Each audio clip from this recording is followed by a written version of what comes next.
بسم اللہ الرحمن الرحیم۔ السلام علیکم۔ آج کے اس پوڈ کاسٹ میں آپ جان سکیں گے کہ عارف نقوی کون ہیں، عارف نقوی کا کیس اور ان پر کیا الزامات ہیں، ابراج گروپ کا عروج اور زوال، اور ابراج گروپ اور کے الیکٹرک کا آپس میں کیا تعلق ہے۔ برطانیہ کی ایک عدالت نے پاکستان کی مشہور کاروباری شخصیت اور ابراج گروپ کے بانی عارف نقوی کی امریکہ کے حوالے کیے جانے کے خلاف درخواست مسترد کر دی ہے۔ عارف نقوی کو عدالتی فیصلے کے خلاف اپیل کرنے کا حق حاصل ہے۔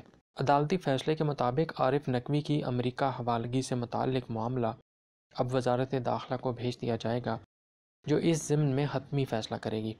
لندن کی ویسٹ منسٹر عدالت کی ڈسٹرکٹ جج نے جمعرات کو عارف نقوی کی درخواست پر فیصلہ سنایا۔ امریکہ میں عارف نقوی پر فراڈ کے الزامات ہیں اور مبینہ متاثرین میں بل اینڈ ملنڈا گیٹس فاؤنڈیشن بھی شامل ہے۔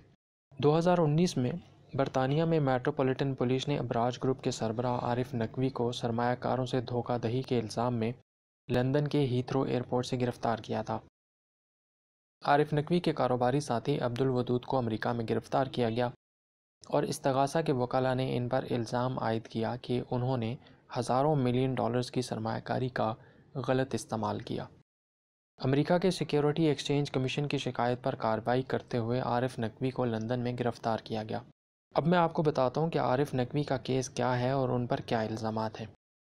عارف نقوی کی اپریل میں لندن سے اسلام آباد جاتے ہوئے گرفتاری کے کچھ دن بعد ان کے ایک کاروباری شراکت دار کو گرفتار کیا گیا۔ اس کاروباری شخصیت نے جون سن 2020 کو یعنی پچھلے سال کے جون کے مہینے میں امریکہ کے حوالے کیے جانے پر رضامندی کا اظہار کر دیا تھا۔ وہ امریکہ کے حوالے کیے جانے پر اپنے جرم کا اعتراف کرنے اور عارف نقوی کے خلاف گواہی دینے کے لیے بھی تیار ہو گیا۔ نیو یارک کے جنوبی ڈسٹرکٹ کے اسسٹنٹ US اٹارنی نے عارف نقوی کے خلاف تحریری درخواست میں سن 2014 سے سن 2018 کے دوران فراڈ اور منی لانڈرنگ کے 16 مبینہ جرائم کا ارتکاب کرنے کے الزامات لگائے۔ عدالتی دستاویزات میں یہ بھی کہا گیا کہ استغاثہ کی طرف سے لگائے گئے الزامات کے مطابق ابراج گروپ کو جب 2014 میں مالی مشکلات پیش آنا شروع ہوئیں تو اس وقت مبینہ طور پر فراڈ شروع ہوا تھا۔ گروپ کی آمدنی روزمرہ کے اخراجات اٹھانے کے لیے ناکافی پڑنے لگی تو مبینہ طور پر عارف نقوی اور اس کے ساتھ شامل کچھ لوگوں نے مبینہ طور پر گڑبڑ کرنا شروع کی۔ عدالتی دستاویزات کے مطابق امریکہ کی طرف سے دائر کردہ درخواست میں کہا گیا ہے کہ فراڈ کے 2 طریقے تھے۔ پہلا طریقہ جو مبینہ طور پر اختیار کیا گیا وہ ابراج گروپ کی مالی مشکلات کو چھپانے کے لیے سرمایہ کاروں کا پیسہ ادھر سے ادھر کیا گیا یا جس مقصد کے لیے حاصل کیا گیا تھا اسے دوسری جگہوں پر استعمال کیا جانے لگا۔ دوسرا طریقہ گروپ کے اثاثوں کی قدر بڑھا چڑھا کر ظاہر کی گئی۔ گروپ کی مالی حالت کے بارے میں سرمایہ کاروں کے سامنے غلط تصویر پیش کر کے ان سے مزید سرمایہ حاصل کرنے کی کوشش کی گئی۔ گروپ کے اندر جاری اس مبینہ بدعنوانی اور فراڈ کو سن 2017 میں اس وقت سامنے لایا گیا جب ایک نامعلوم ای میل پیغام سرمایہ کاروں کو موصول ہوا۔ اس پیغام میں کہا گیا کیش کو ابراج کے ورکنگ کیپٹل کو پورا کرنے کے لیے استعمال کیا جا رہا ہے۔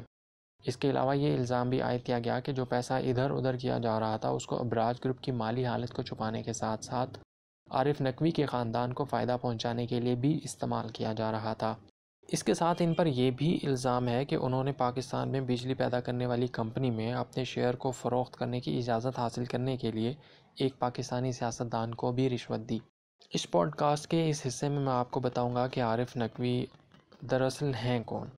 عارف نقوی سن 1960 میں کراچی کے ایک متوسط طبقے میں پیدا ہوا۔ اس نے لندن اسکول آف اکنامکس سے گریجویشن کی جس کے بعد کراچی میں امریکن ایکسپریس سے منسلک ہو گیا۔ سن 1994 میں عارف نقوی نے 50,000 امریکی ڈالر کی خطیر رقم سے دبئی میں سرمایہ کاری کا آغاز کیا۔ انہوں نے پہلے دبئی میں کپولا کے نام سے ایک کمپنی بنائی اور اس کے ساتھ ابراج کے نام سے سرمایہ کار گروپ قائم کیا جو ترقی پذیر منڈیوں میں سرمایہ کاری کرنے والا پہلا گروپ تھا۔ سن 2016 میں ابراج نے کریم کار میں بھی سرمایہ کاری کی اور 2 سال بعد وہاں سے سرمایہ نکال لیا۔ ابراج گروپ مشرق وسطیٰ اور شمالی امریکہ میں سب سے بڑا سرمایہ کار گروپ تھا۔ ابراج گروپ کا عروج اور زوال سے متعلق کہانی۔ ابراج گروپ مشرق وسطیٰ اور شمالی امریکہ میں سب سے بڑا سرمایہ کار گروپ تھا۔ سن 2002 میں قائم اس گروپ کے 25 ممالک کے ساتھ Dubai, Istanbul, Mexico city, Mumbai, Nairobi اور سنگاپور میں علاقائی دفاتر تھے۔ پوری دنیا میں گروپ کی $17 بلین کی سرمایہ کاری تھی، جس میں سن 2017 کے اختتام تک کمی آتی گئی اور یہ $3.8 بلین تک پہنچ گئی، اور اس کی وجہ سرمایہ کاروں کی بے اعتمادی بنی، جن میں عالمی بینک اور بل اینڈ ملنڈا گیٹس فاؤنڈیشن بھی شامل تھے۔ دونوں اداروں نے بھارت، پاکستان اور نائجیریا میں اسکول اور ہسپتالوں کے قیام کے لیے فنڈز فراہم کیے۔ عارف نقوی پر الزام ہے کہ دونوں اداروں کے فنڈ ابراج گروپ کے اکاؤنٹ میں منتقل ہوئے، جس کے بعد عارف نقوی کے اکاؤنٹ میں منتقل کر دیے گئے اور سرمایہ کاروں کو اس سے آگاہ نہیں کیا گیا۔ ابراج گروپ اور کے الیکٹرک کا آپس میں کیا تعلق ہے؟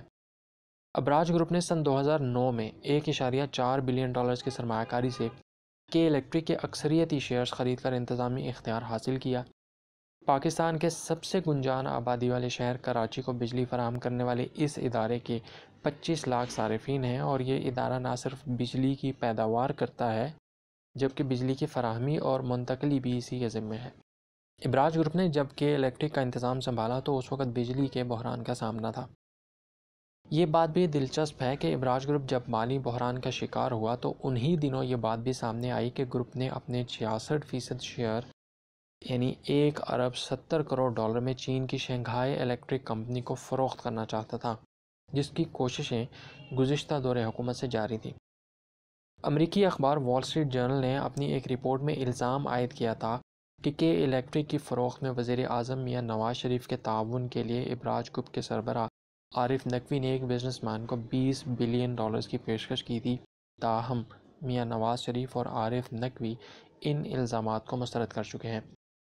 عارف نقوی کی گرفتاری سے قبل وزیر اعظم عمران خان اور شنگھائی الیکٹرک کمپنی کے سربراہ میں ملاقات ہو چکی تھی، جس میں عارف نقوی بھی شریک تھے۔ کے الیکٹرک کی فروخت سے قبل کمپنی کو نجکاری کمیشن سے نیشنل سیکیورٹی سرٹیفکیٹ مطلوب تھے، جبکہ مختلف سرکاری محکموں کے کمپنی پر واجبات بھی ہیں۔ عارف نقوی نے اپنی پاکستانی شہریت برقرار رکھی ہے۔ وہ پاکستان کے سب سے بڑے business school institute of business administration کے طالب علموں کی مالی معاونت بھی کرتے ہیں۔ اس کے علاوہ انہوں نے کراچی میں امن فاؤنڈیشن کے نام سے فلاحی ادارہ قائم کیا ہے، جو نہ صرف جدید ایمبولینس کی سہولت فراہم کرتا ہے بلکہ نوجوانوں کو جدید فنی تعلیم بھی دیتا ہے۔ عارف نقوی کے ساتھ ان کی اہلیہ فائزہ نقوی بھی اس ادارے کو چلاتی ہے۔ حکومت پاکستان نے سن 2011 میں ان کی خدمات کے اعتراف میں انہیں ستارہ امتیاز سے نوازا تھا۔ اس کے علاوہ انہیں Oslo business for peace award دیا گیا اور انٹرپول فاؤنڈیشن کے ٹرسٹی اور اقوام متحدہ کے بعض بورڈز کے رکن بھی ہیں۔ آج کے پوڈ کاسٹ سے اتنا ہی۔ اگر آپ نے ابھی تک ہمارا یوٹیوب چینل سبسکرائب نہیں کیا تو سبسکرائب کر لیں اور بیل آئیکن کو پریس کر لیں تاکہ ہر نئی آنے والی ویڈیو آپ تک پہنچ سکے۔